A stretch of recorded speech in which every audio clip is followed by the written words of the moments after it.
right hand. This connects the left and right sides of your brain.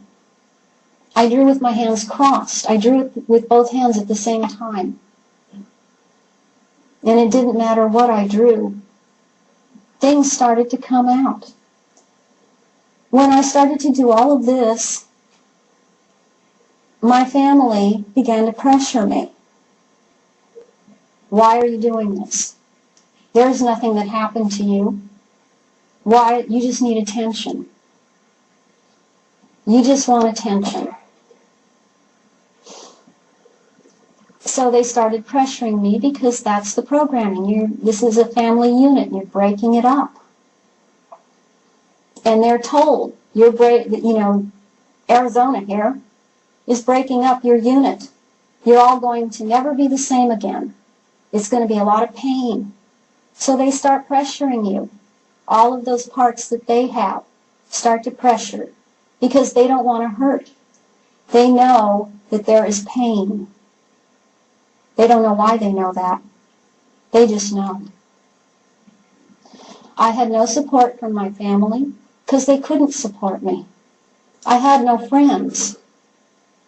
Families like this, they're very apart from others. They're very isolative. So what I did is I went into therapy. Memories are layered. The first thing that comes out is your sexual abuse by a family member, friend, relative. That's what comes out. That's the way it's supposed to come out. You're supposed to be horrified and go, thank God, this is what it is. This is what it was the whole time.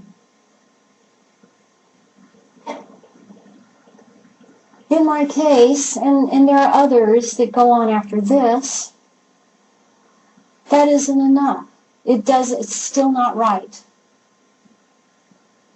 And because I drew, and this is what I believe, because I drew pictures, and because those parts of me that couldn't say it could draw it, other things started coming out. I drew pictures of rituals, and I thought I was crazy.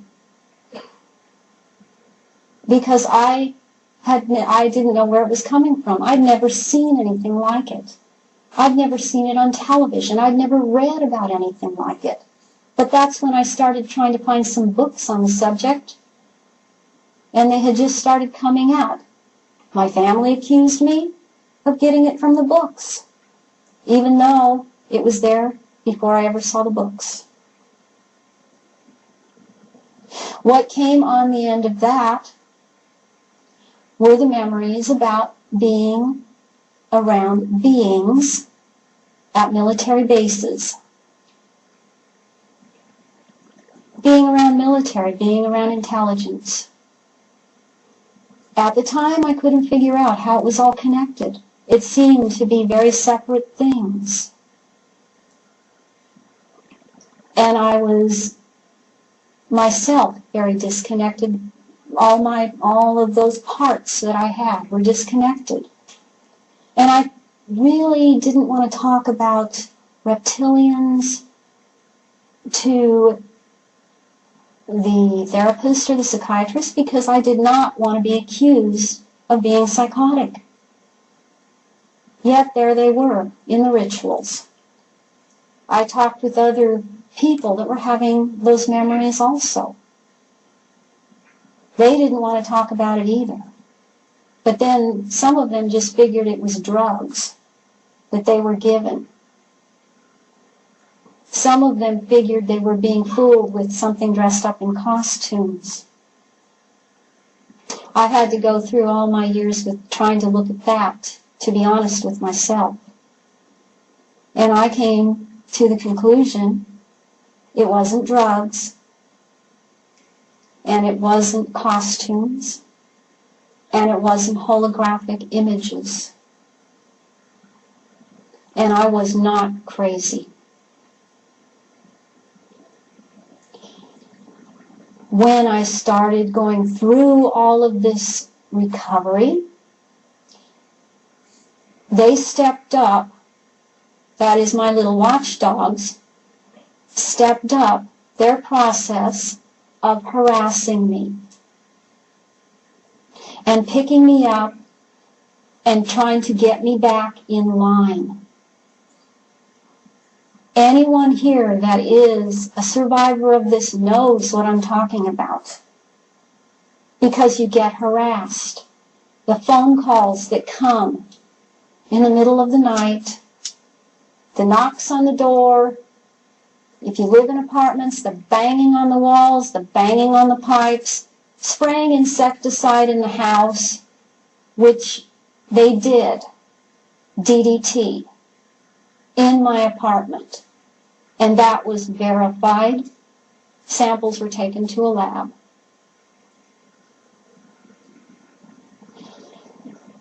Being picked up and given drugs.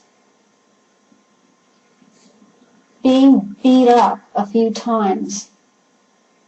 And I have photographs of what was done. The bruises took a year to go away. Being electroshocked.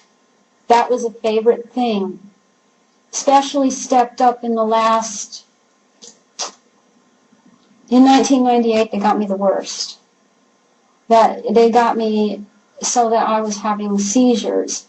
My therapist discovered it because she does a type of EEG biofeedback. She found it, and that I was having many small seizures. And she also had discovered a few years before that I was walking around in a delta state. I was wide awake, walking around delta state.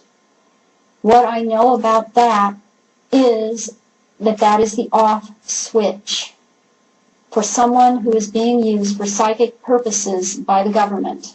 They want you in a delta state.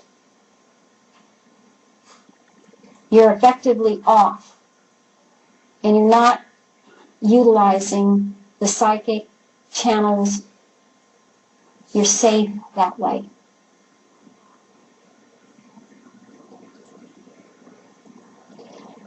There were so many times, in those years I was on Social Security disability because I couldn't work.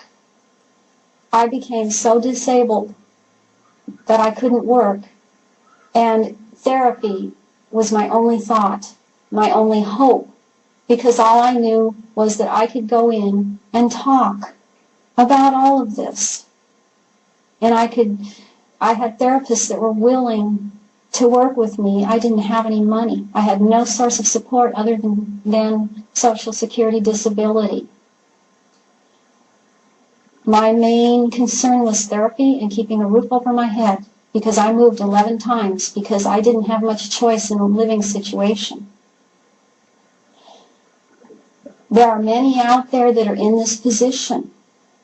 It's extremely hard because you don't have any support. And you have all of this harassment.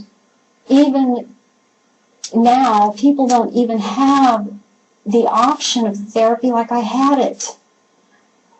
There are many therapists that don't do this anymore because they're harassed for working with survivors. They're being very much harassed and watched.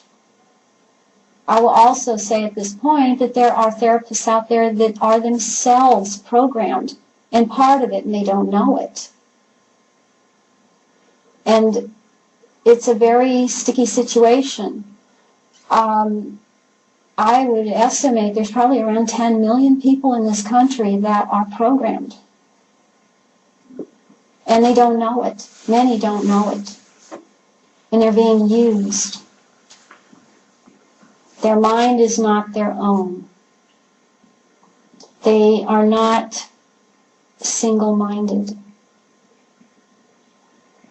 They don't have the ability.